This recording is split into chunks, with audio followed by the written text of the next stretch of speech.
Hello, Yes, how are you? fine. I am Arjuna Mnizerineza and I'm a student in the Bachelor of Arts program with the College for America at Southern New Hampshire University. And I'm conducting this interview as part of my academic work. With your consent, I will record this interview and use the information in the video I am working on for a contribute to the society project.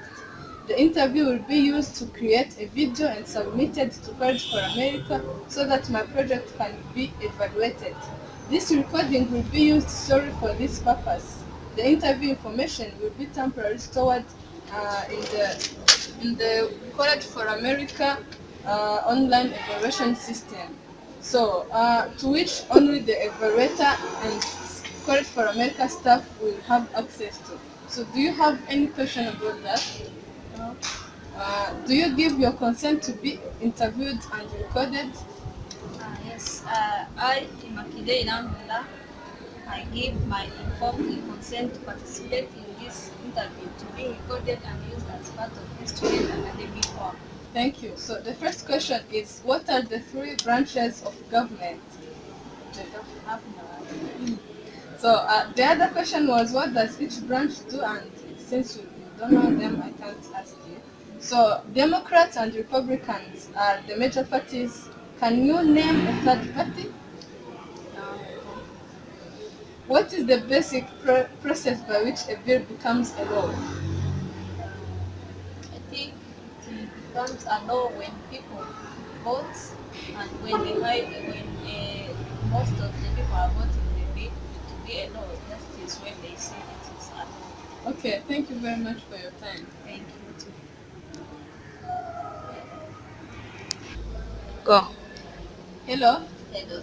My name is Albina Mnizerineza and I'm a student in the Bachelor of Arts program with the College for America at Southern New Hampshire University.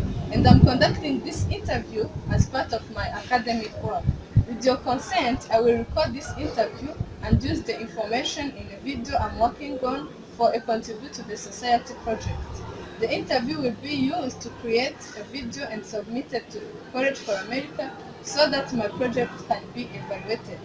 This recording will be used solely for this purpose. The interview information will be temporarily stored in the College for America online evaluation system to which only the evaluator and College for America staff will have access. So do you have any question about that? So do you give your consent to be interviewed and recorded?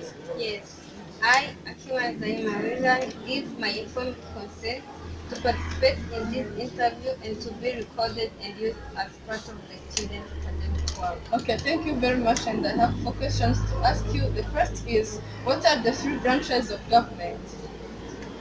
Don't know. Since you don't know, do you know what each branch do? Okay.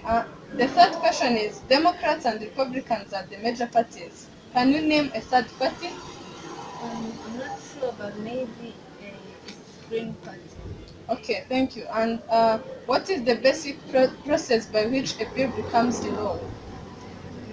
A bill will become a law if people do vote for it and accept that they are going to be like to act under the consideration of that law. Okay, thank you very much. Go. Okay, after hearing from different people in the street, I'm now going to answer those questions. First of all, the three branches of government are executive, judicial, and legislative branch. So the executive consists of the president, vice president, and cabinet members. Its crucial function as an executive branch is to ensure that laws are carried out and enforced to facilitate day-to-day responsibilities of the federal government, like, for instance, collecting taxes and so on. Legislative branch consists of Senate and the House of Representatives, known as the Congress. So it is charged with the passing the nation's law and allocating funds for the running of the federal government and providing assistance to the United States government.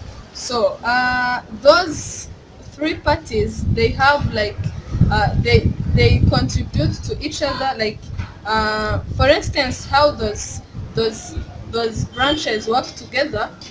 For instance, when we talk about the issue of creating a law or creating laws, the executive branch is there, like the president who constitutes the executive branch is there to sign or veto the law. Veto is like to not to sign or not to agree with the law.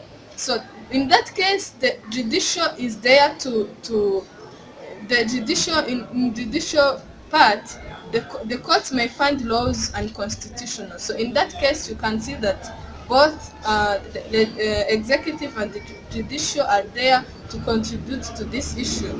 Another example is like interpreting laws. So the legislative can confirm using the Senate. It can confirm judicial appointments, whereas executive in executive branch, the president can nominate federal judges. So another example is like while executing laws. The legislative branch is there, like the Congress oversees the executive bureaucracy, whereas judicial court may find executive actions unauthorized. So in this case, you can see that those branches contribute together or work together. So another question I'm going to talk about, a brief history of the American two-party system. Those two-party are Democrats and Republicans. So from 1789, the United States didn't have two-party system. It had George Washington as a president without a party. During his two terms, Jefferson charged Adams under the banner of the Democratic Republic Party. This party kept the presidency from 18 and through 1829. So in that year, a popular war hero known as Andrew Jackson became the first president from a new party, which was the Democrats. Now a new party arose. They held the White House until 1860, and in that time, in 1856, the Northern Abolitionist movement gave birth to a new party named Republicans. Abraham Lincoln was their first successful candidate for the president in 1860. So in that case, you can see that Democrats and Republican parties arise. So the impact of the third party, which is Green Party, in national politics of United States, is that this third party candidate, can really win the elections in American campaigns, but candidates can shift national attention to particular issues. Another contribution is that this third party candidate can vote away from major political party candidates, and this can influence the outcome of the elections. So I'm now going to pass to how a bill becomes a law. So if you can see here, the bill is introduced in House of Representatives, and it is also introduced in Senate. After that, it is referred to House Committee and Subcommittee, and also it is referred to Senate Committee and Subcommittee.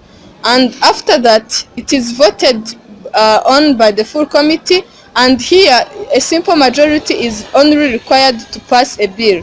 After that, a House debate and votes on passage, and also a Senate debate and votes on passage. After that, they pass it to the House of Senate Conference Committee, and they write a compromise bill, and the bill goes back to both houses.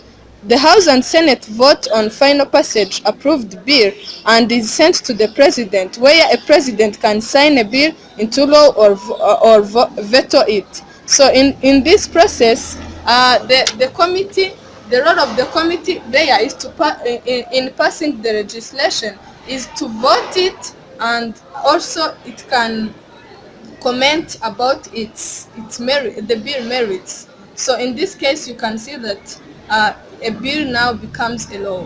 So thank you very much for your attention, and after seeing people's view, I finished to explain in brief how does things work in the United States of America?